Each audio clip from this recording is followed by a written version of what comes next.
Alright, I just picked up my dad's 2004 WRX Impreza, the 2.0 turbo. It's got 167,000 miles on original trainee. Don't mind me if I'm talking funny. I went to the dentist and my mouth is still really numb. But right now she's got a rod knock. I'm working on the headlights right now, doing kind of a black housing, do it yourself. Got them all separated apart. But we'll start it up so you can hear it before.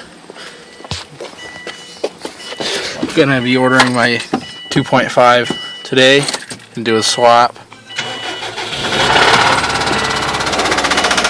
It's pretty bad.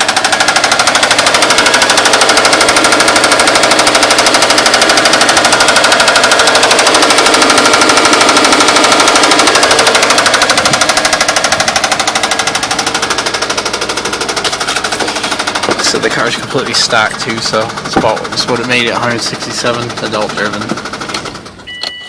That just sounds nasty. Probably take the next video when I get my new motor and some of the other parts I ordered in. So until then, see you later.